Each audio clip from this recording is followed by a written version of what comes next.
Muito bom dia, boa tarde, boa noite, pessoal. Estamos aqui no canal Mobility Zone Brasil. Hoje vamos falar sobre a CAT 9800, funções avançadas, o conceito, né? Alta disponibilidade com HASSO e N+1, que é um tópico bem importante. Muitas pessoas me procuraram para falar sobre esse tema. Hoje eu vou dar mais detalhes para você sobre isso. Então, novamente, para quem não me conhece, meu nome é Wellington Assis, tá? Arquiteto de soluções na Cisco.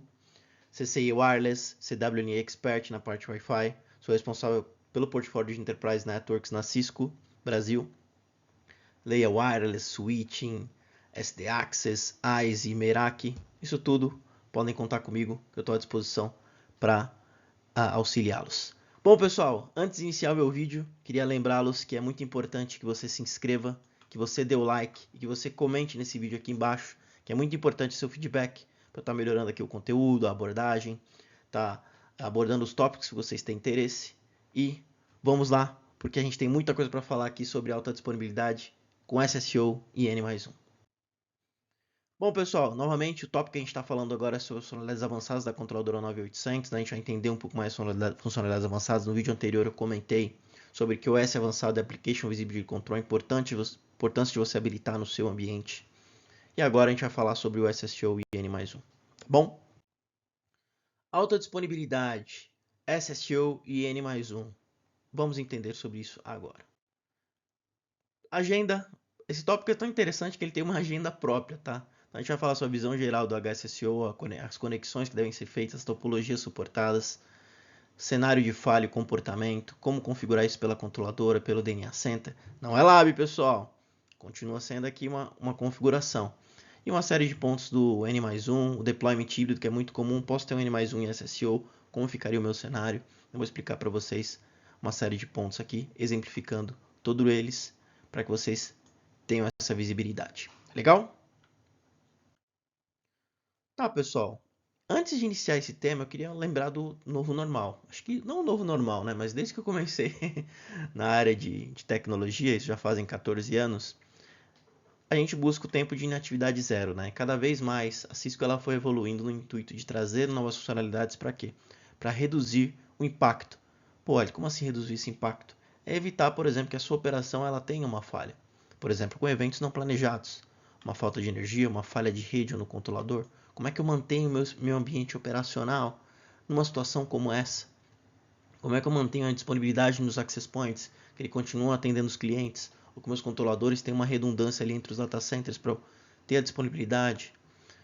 Updates de infraestrutura. Então, como é que eu faço um update na minha infraestrutura, seja uma atualização de software, a correção de bug, a correção de algo relacionado à segurança, sem impactar o meu ambiente? E até upgrades de imagem, atualização de imagem, atualização de software em geral. Como é que eu faço isso sem ter um impacto na minha infraestrutura? Então a gente tem uma visibilidade geral em relação ao tempo de inatividade zero. Hoje eu vou comentar sobre alta disponibilidade, depois eu vou falar no próximo vídeo sobre upgrade de software sem impacto, mas é importante ter noção que todos nós buscamos isso na nossa infraestrutura, tá bom? Pô, Wellington, legal, mas você já passou um pouco do overview aqui da inatividade zero, né? Aliás, sem ter nenhum impacto na infraestrutura. Passe um pouco da visão geral agora do HSSO. Então, pessoal, o HSSO nada mais é que o Stateful Switchover. O que seria? Seria justamente, eu tenho uma falha no meu controlador ativo, o meu controlador standby ele vai assumir e todo o meu ambiente vai continuar operacional sem nenhum impacto. Coisa de microsegundo ou subsegundo, sem ter nenhum impacto na minha infraestrutura na prática. E como seria isso? Seria uma redundância um por um, ou seja, uma redundância ativo standby, onde eu tenho um controlador que ele vai estar ativo ali. Se porventura esse controlador falhar, eu tenho meu controlador standby que vai assumir a infraestrutura, ele vai ser o responsável por assumir todas as configurações que estavam no ativo, toda a parte de endereçamento IP, para que seja algo transparente para os meus access points, ou seja, meus access points, ele, independentemente se o primário ou o secundário, né, o ativo standby, seja o responsável naquele momento, eu não tenho impacto na infraestrutura, na prática, eu não tenho impacto no que está conectado nos meus access points. A WDC em modo ativo, que seria responsável por lidar com todo o tráfego do AP, tráfego do cliente, compartilha o banco de dados com a WDC em standby. Ou seja, elas têm um sincronismo entre elas, elas estão o tempo todo se falando ali, trocando informações entre elas. Olha que interessante. Então eu estou repassando todos os dados dos meus clientes para standby, eu tenho um sincronismo entre elas aqui. O controlador em standby, ele assume o controle imediatamente quando tem um failover. O que seria esse failover? Quando falha o controlador primário. Ou seja, o controlador primário, o standby, ele vai assumir toda a parte de configuração novamente, gerência dos APs, sem interrupção da conexão dos dispositivos, ou seja, interrupção zero. Há um sync entre ambas, então ambas ficam trocando informações ali de configuração, de clientes, conforme eu disse, a ativa ela é responsável por isso e repassa para standby. Elas possuem uma porta que a gente chama de redundância port, essa porta é uma porta que tem uma conexão L2 aqui, elas podem ser ligadas diretamente uma controladora na outra, back to back a gente fala, ou por intermédio de um switch L2, por exemplo, intermédio de uma VLAN entre elas. Legal? Mais para frente eu vou explicar os requisitos no próximo slide em relação a essa conexão. Então elas têm esse sincronismo por essa porta de redundância. Possuem também uma interface lógica chamada de Redundance Management Interface para que os controladores possam ter a verificação de falhas em dois caminhos distintos, evitando assim um cenário de dual active. Pô, Wellington, o que seria esse cenário com Redundance Management Interface? Imagina que, além de ter um Keep Alive nessa interface aqui, que é a interface de redundância, onde elas têm um sincronismo entre elas, se essa interface falhar, por exemplo, eu tenho outro caminho para verificar se de fato aquela controladora ativa ela falhou. Por quê? Se a standby ela assume também, eu tenho um cenário dual active, começa você a ter um problema ali, uma loucura no ARP, uma loucura de onde vai ser encaminhado o tráfego. Tá legal? Por isso que é importante você ter tanto a interface física aqui, que vem nativamente nos controladores, como a interface lógica para você ter essa verificação de dois caminhos, tanto por cima quanto por baixo. Legal? Então a gente entendeu um pouco da visão geral do SSO nesse slide. E quais são os pré-requisitos, Wellington, para eu ter um HSSO? Pessoal, o HSSO ele pode ser formado em dois controladores sem fio do mesmo modelo, tá? Eu não posso ter controladores de diferentes modelos. É importante ter visibilidade que esse conceito aqui ele se aplica aos controladores físicos da Cisco e os controladores virtuais com cloud privada. Para cloud pública em Azure, AWS e Google, é somente o N+1 que eu vou falar mais à frente, tá? Isso aqui vale para os controladores físicos e os controladores em cloud privada, tá bom? Certifique que ambos os controladores estejam executando a mesma versão de software, eles têm que estar na mesma versão de software para que você faça esse SSO. Latência máxima do link deve ser de 80 milissegundos na redundância port. Redundância port é aquela porta que eu comentei com vocês, que fica mandando keep alive ali entre os controladores. Uma largura banda mínima de 60 megabits por segundo e um MTU mínima de 1500 bytes. Bom? Certifique que as portas redundância port, interface fica dedicada ao keep alive, que eu mostrei, a interface cima, parte de cima, que é essa interface aqui, que eu havia comentado. Ela tem que ter uma latência ali de 80 milissegundos. Certifique-se que está tendo um keep alive entre elas, então ambas as controladoras podem estar conectadas entre elas uma na outra, ou via rede L2, ou seja, um switch ali no meio, mas garantindo que todos esses requisitos aqui estejam sendo atendidos. Tá legal? Certifique-se também que a Redundance Management Interface também esteja configurada para evitar cenários de dual active, como eu falei, ter uma verificação aqui, não somente pela Redundance Port, a porta específica do cluster de RH, mas também uma interface lógica ali entre as duas. No caso da 9800CL rodando em SXI, cloud privada, certifique que a porta de redundância esteja conectada no mesmo vSwitch. Para quê? Para que elas possam trocar keep alives ali no mesmo vSwitch dentro da sua infraestrutura virtualizada. Tá legal? Então esses seriam os requisitos mínimos, tá, pessoal? Normalmente essas controladoras acabam ficando no mesmo data center, tá? Devido a esses requisitos. Poderiam ficar em dois data centers diferentes, mas é raro, normalmente ficam no mesmo data center por essa questão, por essas exigências que eu estou comentando aqui, tá? Mas é mais para vocês terem visibilidade em relação aos requisitos, que são muito importantes, tá bom? Tá, Wellington, mas como é que ficaria a minha conectividade física se eu tivesse um controlador físico em relação à ativa e em relação a standby?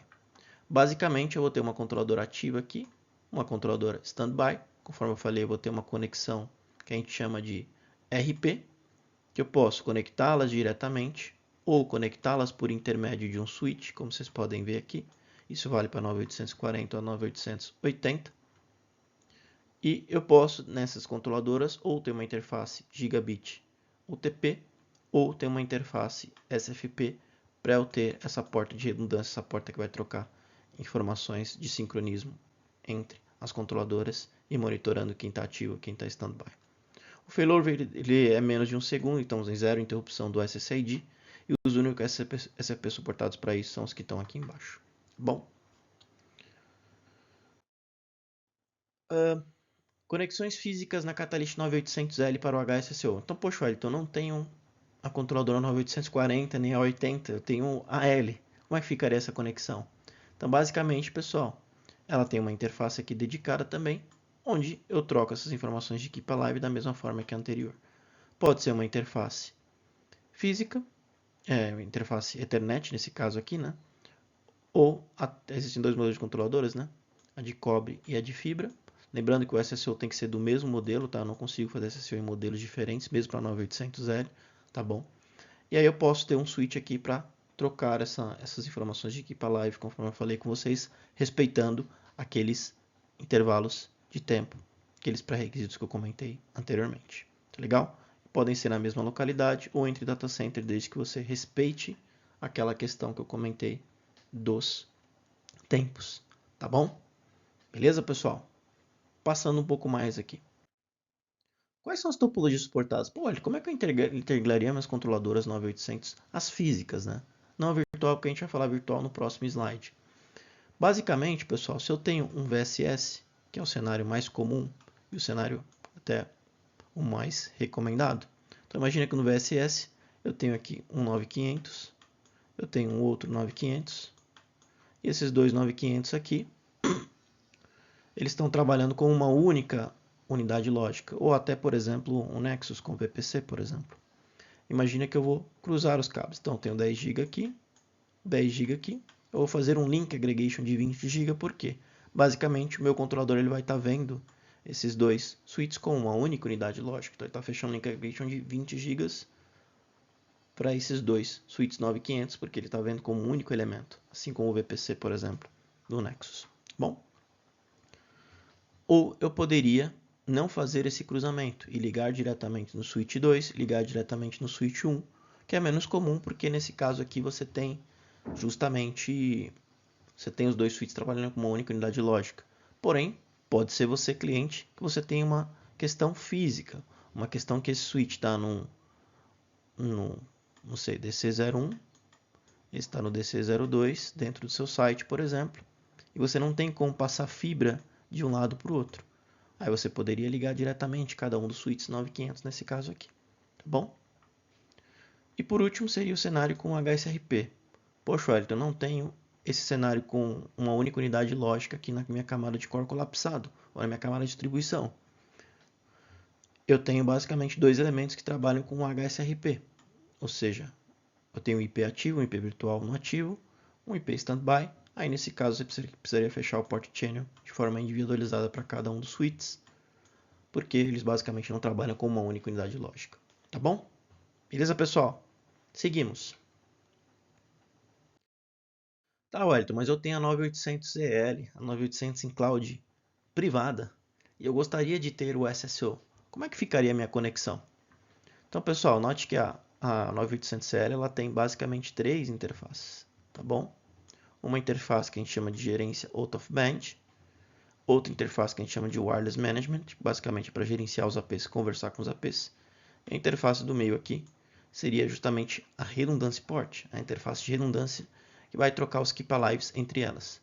Como a gente pode ver aqui, é sinalizado como uma interface de HA, que seria a interface onde vai ter aquele keep alive, como se fosse a redundância port que eu expliquei para vocês anteriormente. E nesse caso aqui, foi dedicado um vSwitch específico para essa interface de HA para troca de keep alive entre elas. Por quê? Eu vou ter um keep alive por esse vSwitch e um keep alive pela interface lógica, Redundancy Management Interface, conforme eu expliquei para vocês, pelo outro vSwitch. Por isso tem essa distribuição. Mas, Wellington, no meu projeto eu liguei no mesmo vSwitch, está funcionando bem. Tudo bem, pessoal. Mas aqui eu estou passando qual que seria a melhor prática, tá bom?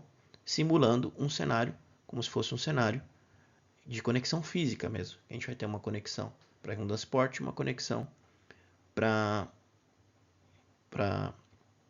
redundância port, uma conexão back-to-back ali para para as duas controladoras, beleza? E aqui eu tenho um switch físico, né? Pô, mas eu tenho dois servidores e dois data centers diferentes.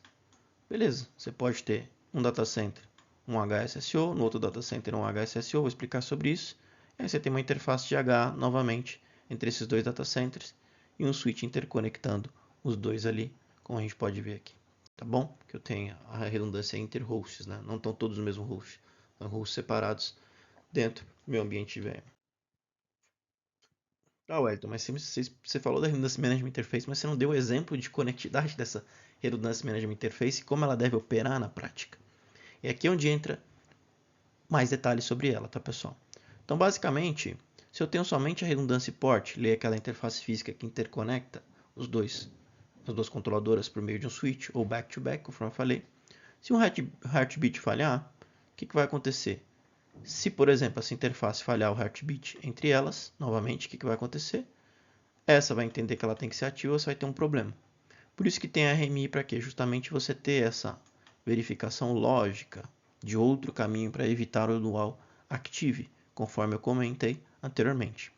Além disso, dentro dessa funcionalidade, usando a Redundância Management Interface, a interface lógica, eu tenho um Keep Alive que eu posso mandar para o gateway e que eu posso mandar entre as controladoras. Para quê?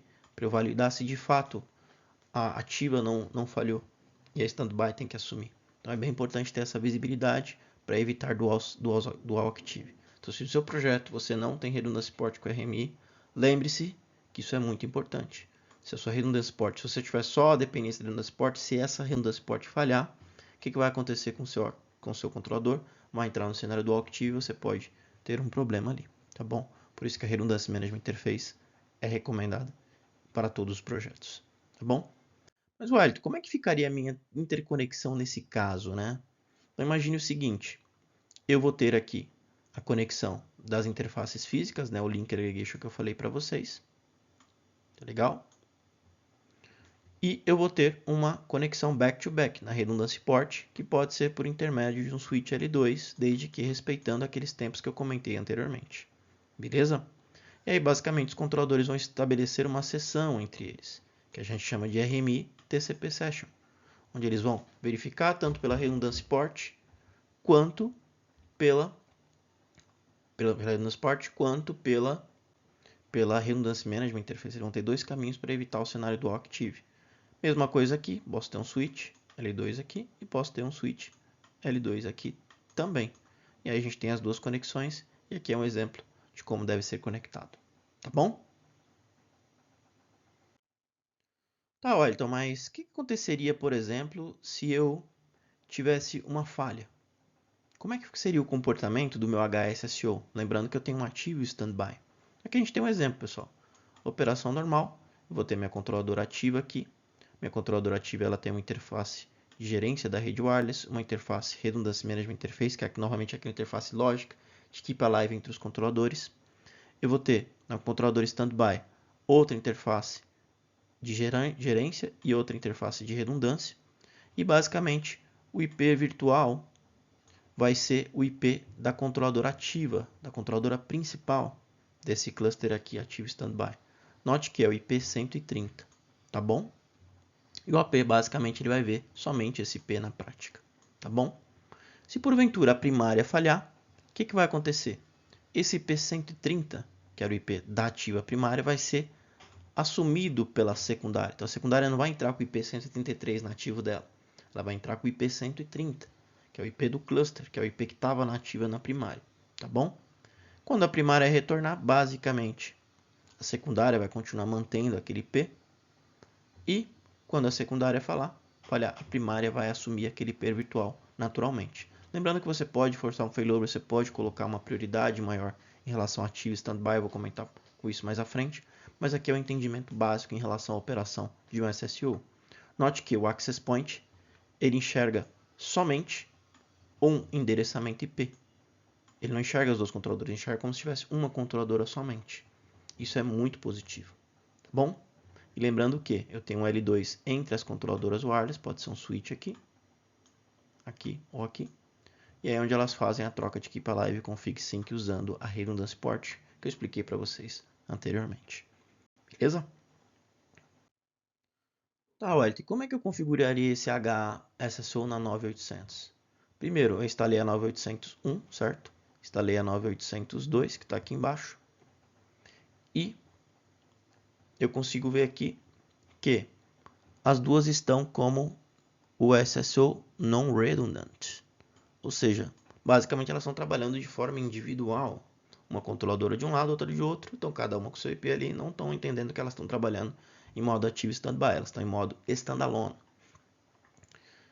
E aí, quando eu dou um show redundância, ele vai mostrar que o não redundante, ou seja, ele vai mostrar que não está em modo HSSO, elas estão com modo standalone. Se eu for na GUI, se eu for na interface web, eu vejo aqui em Administration, Device, Redundancy, Redundancy Configuration, eu vejo aqui que está como Disable, ou seja, ela está como standalone, beleza? Uma vez que eu quero configurar esse SSO, o que eu vou fazer? Eu vou acessar o IP da controladora primária, que eu quero que seja ativa, certo? Esse aqui é o IP 1048.39.130, que a gente pode ver aqui que é o IP de gestão dela, IP da Wireless Management Interface nesse caso aqui, tá bom? E eu estou habilitando essa configuração de redundância. Nesse caso aqui, eu estou habilitando a configuração de redundância, estou sinalizando RMI mais RP. Por que eu estou falando isso? Eu estou verificando pela interface lógica e pela interface física. E aqui eu tenho o IP do...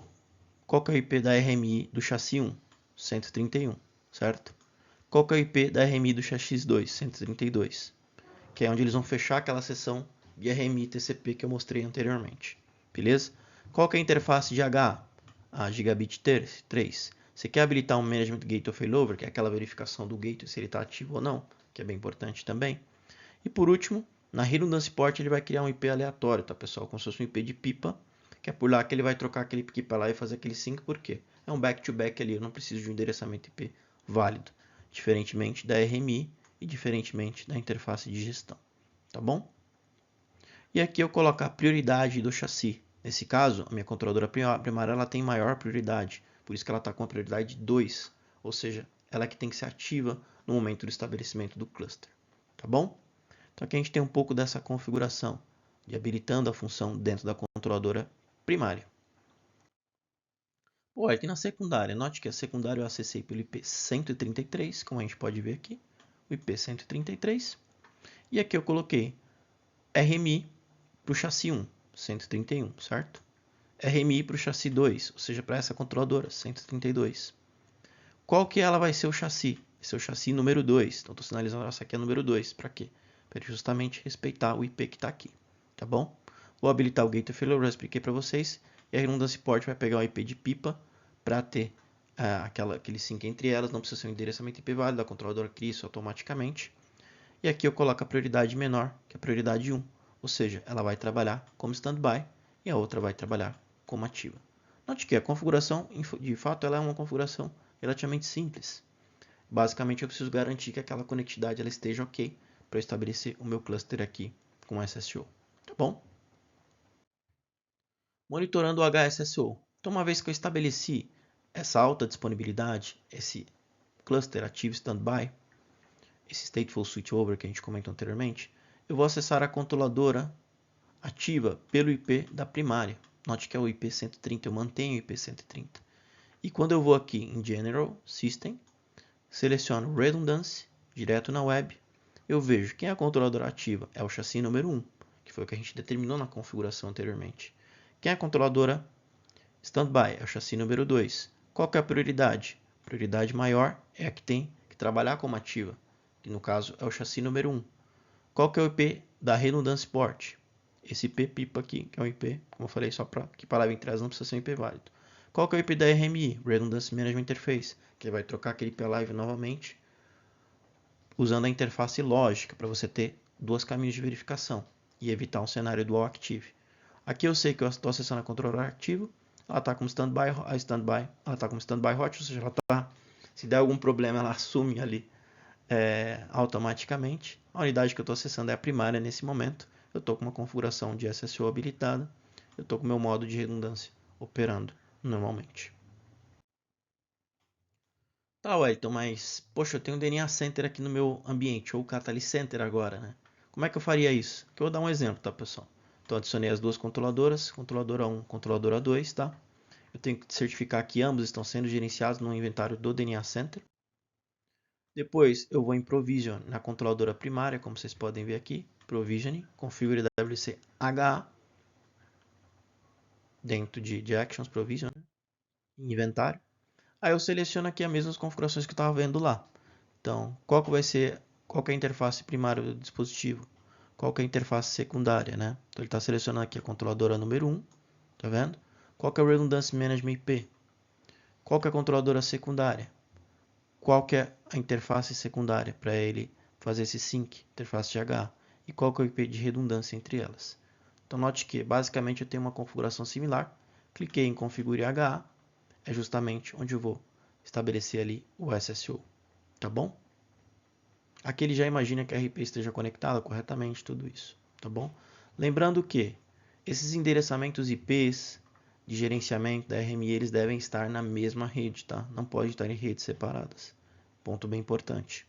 Observem isso na nossa, nos nossos slides aqui, tá bom? Depois eu posso verificar o HSSO diretamente na controladora, como a gente pode ver aqui, da mesma forma que eu verifiquei anteriormente. Show Redundância. E aí vai estar as prioridades lá sinalizadas, porque o DNA Center já fez essa configuração. Legal? Pô, olha, que você não pôs uma foto do DNA Center aí, fazendo essa verificação. Eu não consegui coletar, pessoal, no meu levantamento aqui, mas você já consegue verificar esse HSSO direto no DNA Center também. Tá bom? Fechada a parte de SSO, HSSO. Beleza, pessoal? Espero que vocês tenham entendido. Agora vamos para o N mais 1. O que é o N mais 1? É uma redundância para controladoras que estejam em data centers que estão geograficamente distantes, ou seja, eu não consigo ter uma latência muito baixa entre esses data centers, mas eu gostaria de ter uma redundância para os meus access points. As não operam em modo ativo standby. Como assim? As não operam em modo que uma vai estar ativa, outra vai ter standby e uma vai estar esperando a outra ali. Basicamente, elas operam em modo ativo-ativo, de forma independente. Então, uma vai estar no data center com o seu IP, outra no data center com o seu IP, como se fossem controladoras ali em modo standalone. Tá bom? Ela não é stateful, ou seja, o que eu configuro na controladora primária não replica para a secundária, então eu tenho que configurar as duas ali de forma individual.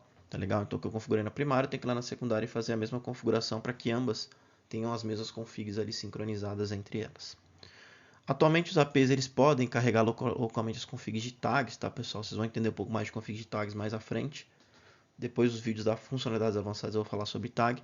Então basicamente o AP quando ele sai de uma controladora que está num data center e vai para a controladora no outro data center, o que ele faz na prática? Ele fala, olha, eu tenho essas configs de tags aqui. Você tem essas configs de tag aqui, controladora data center 2. Se ela tiver, basicamente o AP vai manter a mesma configuração. Se ela não tiver, o AP vai entrar com a configuração de default tag e aí você tem um problema. Então é importante você ter essa mesma configuração entre as controladoras dos dois data centers. Tá bom?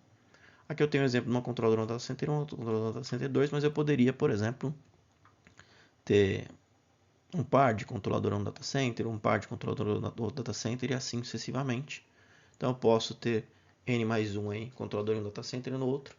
A desvantagem, como eu falei, elas não vão ter sync entre elas de configuração, mas eu consigo ter uma redundância ali. Normalmente, conforme eu comentei aqui, eu posso ter uma controladora no data center e outra no data center. Porque porventura tem um L3 aqui entre elas, não dá para fazer esse sync, eu tenho uma latência muito alta e eu gostaria de ter uma redundância. Tá legal? É importante entender um pouco mais sobre o N mais 1. E como ficaria na prática, né? Um ambiente. Então, primeiro, eu tenho data centers ou sites distintos, né? Que não respeitam aquelas questões de latência que eu comentei, ou estão geograficamente distantes, né? Eu não tenho um L2 entre as duas controladoras, ou seja, eu não tenho um switch ali, uma conexão back-to-back, uma conexão que eu possa levar esse L2 entre os dois data centers, entre os dois sites, seguindo aquela questão de latência que eu comentei. E não tem um sync de config, porque basicamente elas não trabalham como ativo standby. Elas não têm uma interface dedicada para levar essa configuração.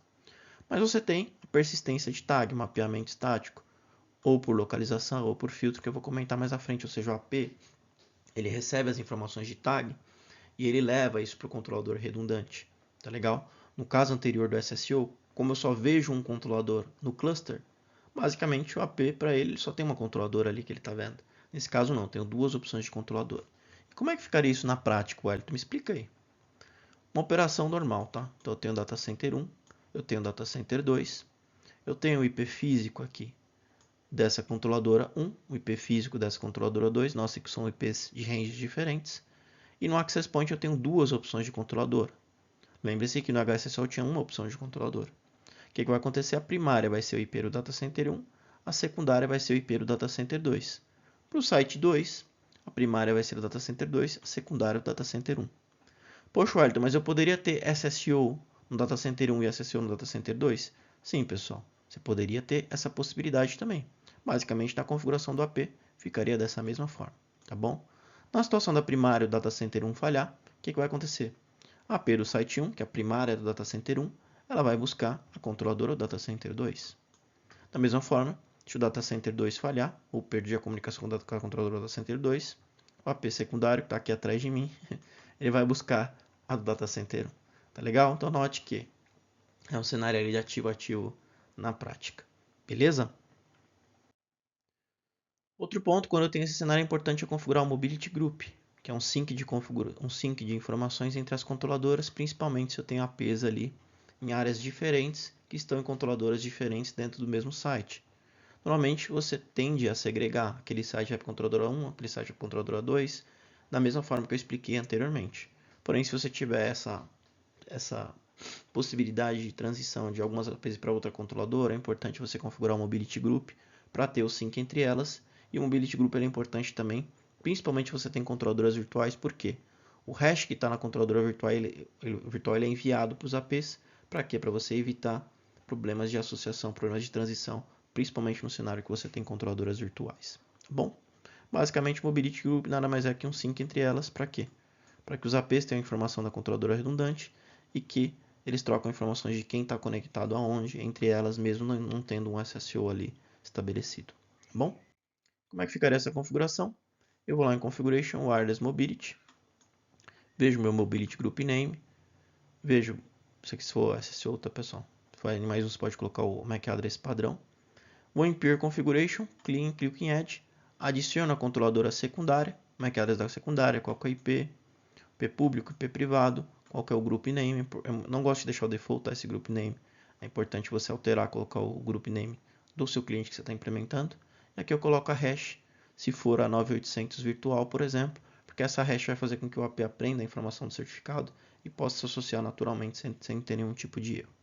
E basicamente, uma vez que eu adicionei, eu vou conseguir ver o status do túnel, se está up entre elas. Basicamente, essas portas são utilizadas para estabelecimento desse túnel, para estabelecimento dessa troca de informações.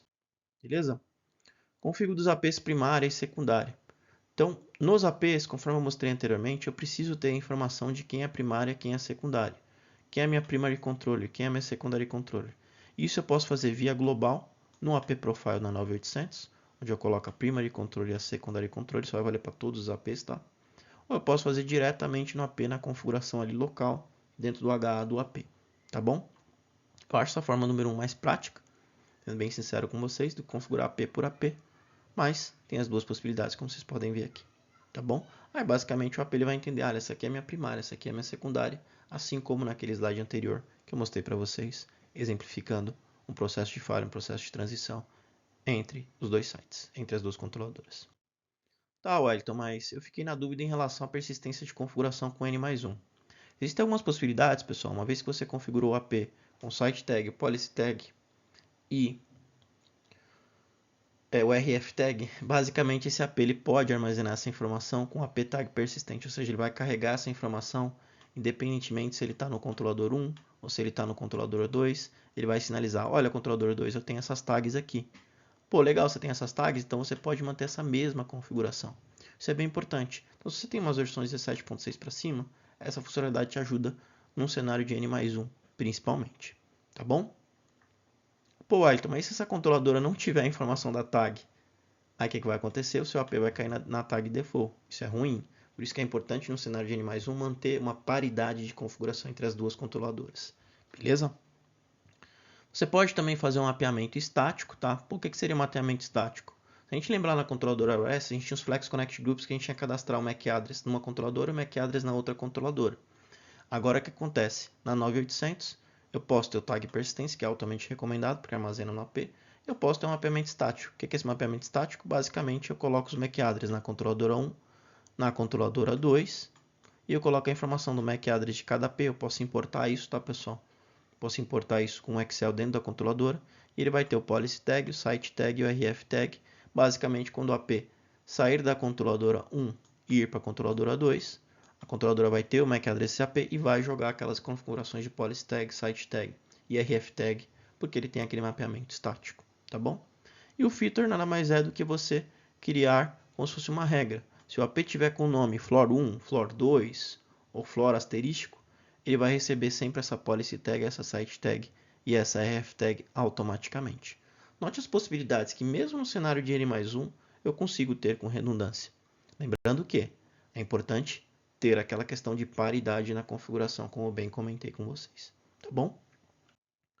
Tá, Wellington, entendi que o N+1 basicamente é uma configuração do lado do AP e eu manter a paridade de configuração das controladoras wireless. Exatamente isso. E manter o Mobility Group, né? Mas se eu quiser fazer isso pelo DNA Center, assim como no SSO, aqui a gente tem um exemplo, tá, pessoal? Fui no DNA Center, em Provision Inventory, tem a controladora 1, tem a controladora N aqui, leia a controladora que vai estar no outro data center. Ambas estão adicionadas no DNA Center, gerenciados pelo inventário. Eu seleciono a controladora primária, clico em Actions, né? Provision Device, tá legal? E seleciono que essa controladora primária ela vai estar no piso controladora 1, ou por exemplo no data center 1, por exemplo, que é o local que ela está naquele momento. Quando eu selecionar essa controladora, eu vou selecionar que ela vai ser a controladora ativa, tá? Ela vai selecionar os APs gerenciados, que ela vai ser a primária de algumas localidades. Nesse caso, vocês vão ver que é Bangalore, tá? Então, selecionei a localidade que ela vai ser a primária, configurei a interface VLAN aqui e selecionei o piso Floor 5, por exemplo. Note que Primary Location, que ela é a controladora primária. Lembrando que para esse caso, pessoal, não estou configurando o Network Profile no DNA Center, que seria onde eu tenho as configurações dos SSIDs, que eu vou atribuir aqueles SSIDs para aquele site. Pulei essa parte, mas aí no Lab, futuramente, vocês vão ter esse conceito também, tá bom? E aí, quando a gente clica em Next, a gente vai ver que a primária ela aparece como Primary WLC, como a gente pode ver aqui, ou seja, para aqueles APs da Índia, Bangalore, Building 17, Floor 5, quem vai ser a primária? A primária vai ser a controladora que eu selecionei anteriormente, que é a controladora WC1, tá legal? E aí quando eu clicar em próximo, ele vai implantar essa configuração dentro da controladora wireless, tá bom? Pô, Elton, mas eu selecionei os sites na primária e para a secundária. Para a secundária o processo é muito similar, tá, pessoal? Eu vou selecionar a secundária, vou colocá-la em outro site aqui, outro floor, por exemplo. Nesse caso, WLC N, como vocês podem ver aqui. Eles têm um floor dedicado para separar as controladoras. Clique em Actions, Provision Device. Coloquei ela no WLC N, o site, né? Especificamente. Pode ser um outro data center, por exemplo, conforme eu falei para vocês. E aqui, eu vou selecionar a função de controladora ativa, certo? Porém, eu vou selecionar como Secondary Manage Locations, como vocês podem ver aqui. Qual floor? O floor número 5. Olha que interessante. Então, estou falando, olha, para o floor número 5, essa controladora ela é a secundária. Note que o DNA Center ele já traz essa automação para você. Quando eu clico em avançar, basicamente, o que ele vai aparecer aqui na controladora wireless? Managed Sites, AP secundária, floor número 5. Ou seja, para os APs que estão naquele floor, ela vai ser a secundária. E aí, quando eu faço o deploy, ela vai fazer aquela configuração na controle. Tá, Wellington, mas eu lembro que o DNA Center tem um fluxo somente para os APs. Como é que os APs vão receber aquela configuração? Os APs vão receber aquela configuração assim que eles forem provisionados. Então eu selecionei os APs do site, nesse caso o AP número 5, tá legal? E isso aqui é floor 5, tá, pessoal? Eu vou atribuir ele ao floor 5, como vocês podem ver aqui, tá bom? Depois eu cliquei em Next, coloquei o RF Profile naquele AP, os SSIDs que ele vai receber, né? E aqui ele mostra um resumo das configurações que o AP vai receber. Então ele vai estar atribuído ao Floor 5, esse é o nome do AP, esse aqui é as configurações do RF Profile.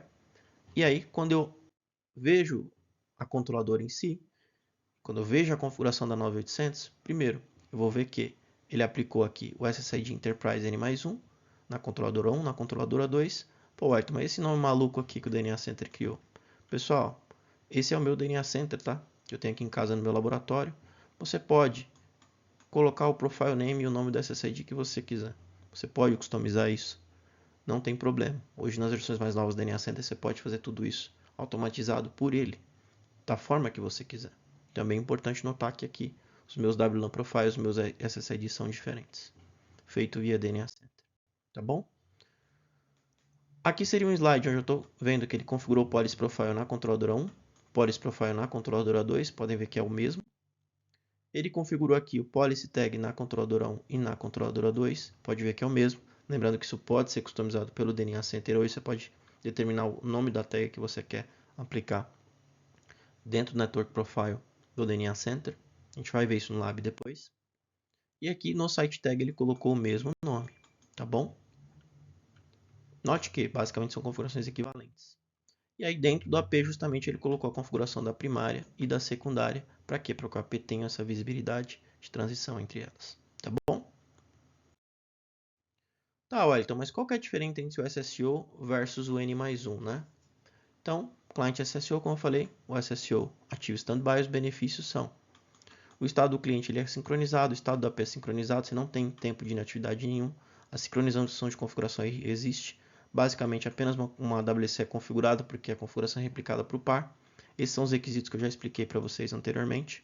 E quando eu tenho N+1, eu tenho duas controladoras em dois data centers diferentes, que não respeitam aqueles requisitos de latência que eu comentei. Eu quero separar. Cada controlador deve ser configurado separadamente. E basicamente eu tenho que ter ali uma configuração de ambos os lados. E eu tenho uma flexibilidade que eu posso ir para um data center 1 ou para o data center 2, que eu tenho IPs diferentes ali, eu sei exatamente onde a controladora tá, onde o AP está associado, por exemplo. Eu posso ter a primária, secundária e terciária. Mas, Wellington, eu poderia ter um deployment híbrido? O que seria esse deployment híbrido? Eu poderia ter um data center com SSO e um data center somente com uma controladora, como se fosse um N+1? Sim, pessoal, você pode. Aqui, basicamente, o AP ele vai enxergar uma controladora com IP virtual, como se fosse uma controladora só, um par naquele data center com SSO, e uma outra controladora, como se fosse um IP aqui, certo? Que ele vê como IP de um controlador redundante.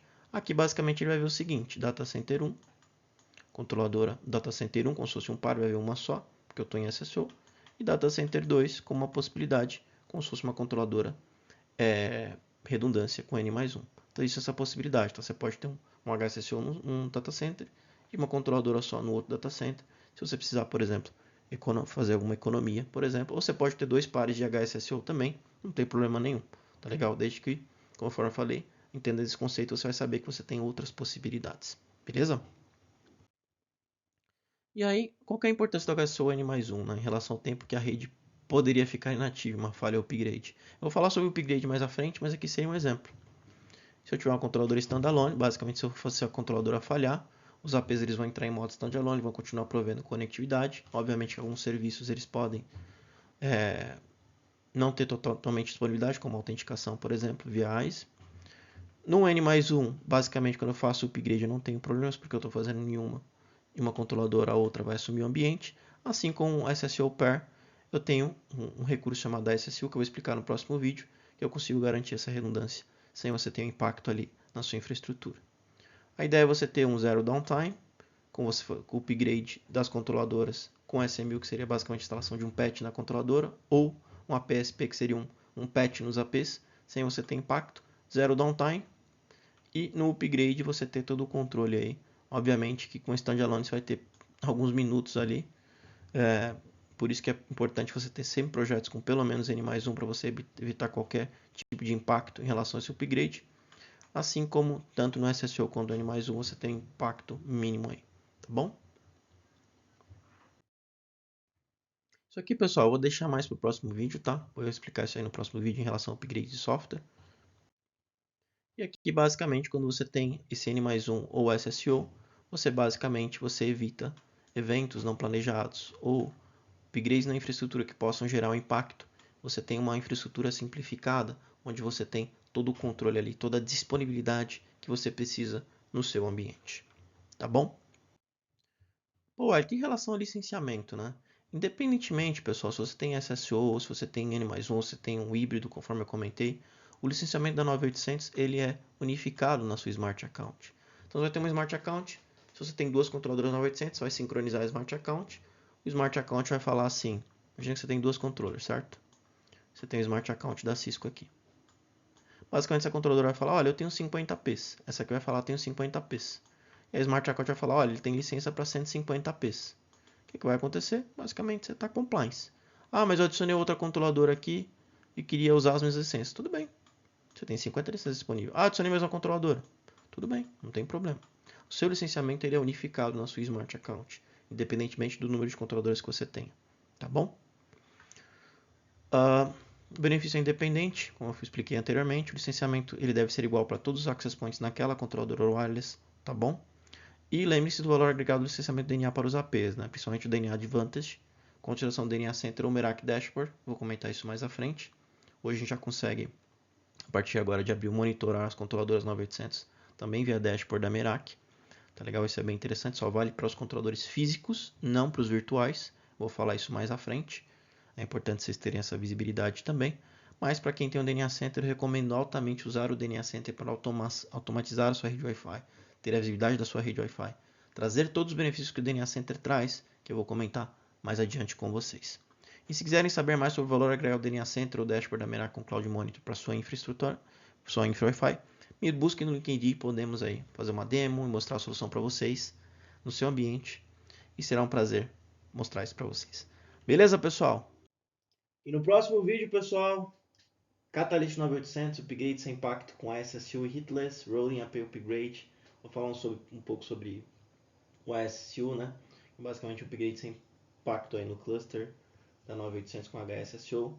Hitless Rolling AP upgrade, que é para os cenários com N+1. Vou explicar também sobre a importância do DNA Center nessa situação. E também vou falar sobre o AP Service Pack e o SMU, que são aí basicamente pets que a gente instala nos access points da controladora, que não tem impacto no ambiente, mas são pets corretivos ali, bem importante, base conceitual. Tá legal?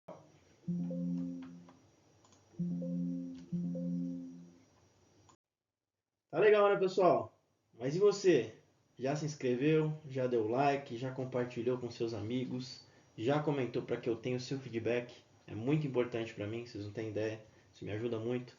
Mais uma vez, obrigado aí. Comente, dê o like, compartilhe e inscreva-se no canal. E para fechar, mais uma vez, meu muito obrigado, pessoal, por estarem aqui no Mobility Zone Brasil. Agradeço demais e um abraço e até o próximo vídeo. Tchau, tchau.